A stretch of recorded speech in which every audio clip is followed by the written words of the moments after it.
الحمد لله الذي خلق الإنسان والصلاة والسلام على عبده الذي فضله بالعلم والإعجاز والبيان وعلى صاحبه أبي بكر جامع القرآن وعلى الفاروق الموصوف بالعدل وكذلك كان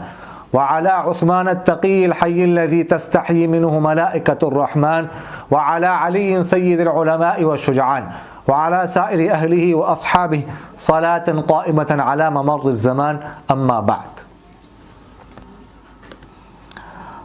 خواتین اور مر حضرات نے شب معراج کے بارے میں سوال کیا ہے کہ رات کو عبادت کرنا کیسا ہے، کوئی خاص عبادت ہے، اور دن کو روزہ رکھنے کی شرعی حیثیت کیا ہے، اس کے بارے میں وضاحت کریں. چونکہ آج 27 رجب ہے، جمعے کا دن ہے، اس لیے کل بہت سارے مرد اور خواتین حضرات نے شب معراج کو عبادت کے حوالے سے سوال کیا ہے، اور آج کے دن یعنی 27 رجب کو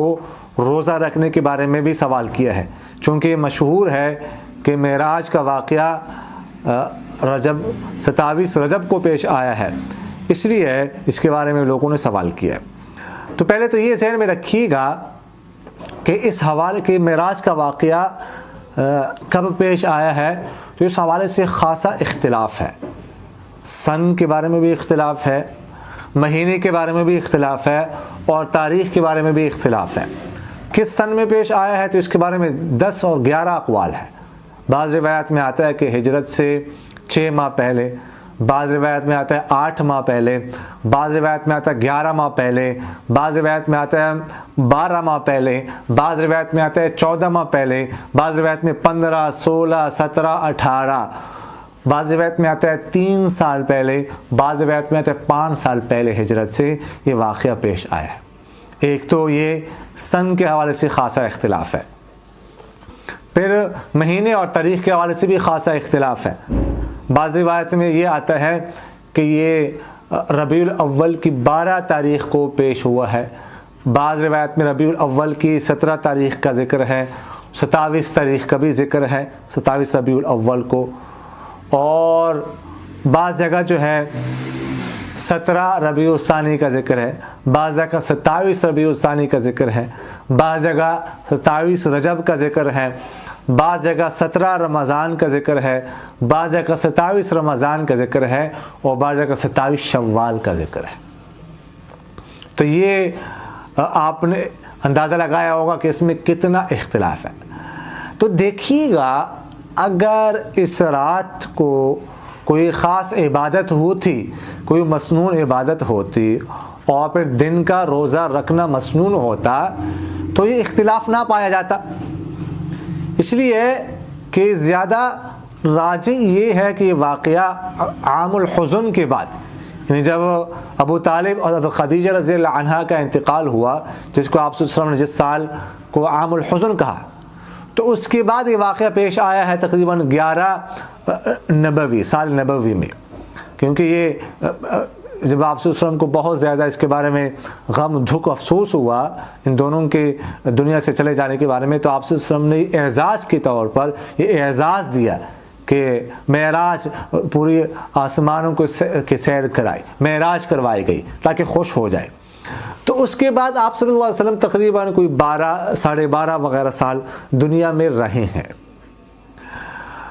اگر اس رات کو یا دن کو کوئی روزہ یا عبادت مسنون ہوتی تو ظاہر ہے کہ آپ صلی اللہ علیہ وسلم اتنا عرصہ اس کے بعد رہے ہیں، تو آپ صلی اللہ علیہ وسلم عبادت کرتے ہوتے،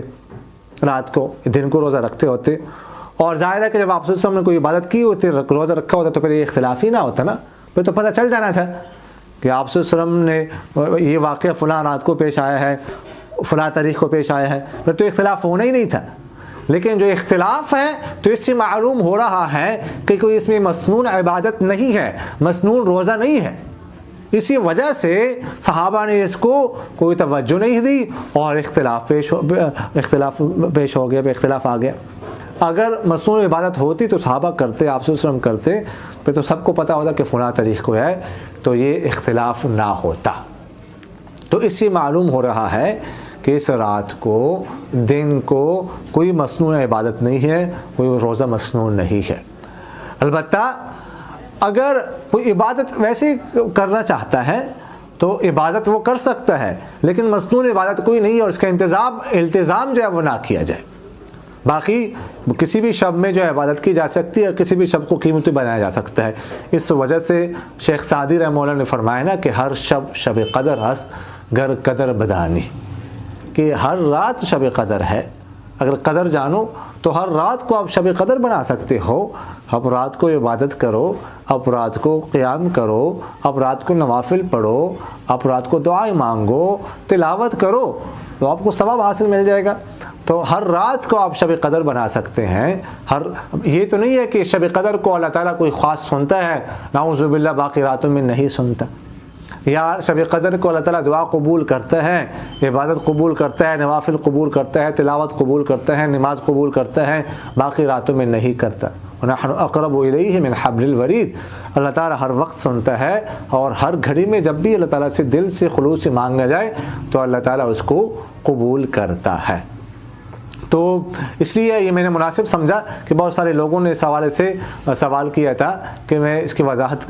کر دوں، اس کی وضاحت کر دی جائے کہ ایسے کوئی مصنون عبادت اس میں نہیں ہے۔ اور یہ جو مشہور ہے 27 رجب کے بارے میں، یہ بھی قابل غور ہے، جیسے میں نے آپ سے عرض کیا کہ اس میں خاصا اختلاف ہے۔ البتہ اگر کوئی شخص ایسا ہے کہ وہ مثلا فلاں کسی خاص دن کو روزہ رکھتا ہے، مثلا پیر کو کوئی روزہ رکھتا ہے، مثلا جمعرات کو کوئی روزہ رکھتا ہے وغیرہ ذالک، اور اس دن یہ تاریخ آتی ہے تو وہ اپنے معمول کا روزہ رکھے جیسے کہ پہلے رکھتا ہے، تو لیکن اس دن کو خاص کر دینا اور رات کو خاص کر دینا عبادت کے ساتھ، روزے کے ساتھ، تو یہ جو ہے درست نہیں ہے، اور ایسی کوئی حدیث میں اس کے بارے میں وضاحت موجود نہیں ہے۔ اقول قولی هذا استغفر اللہ لی ولکم ولسائر المسلمین فاستغفروہ انہ هو میرا دل بدل دے، میرا دل بدل دے، میرا دل بدل دے، میرا دل بدل دے۔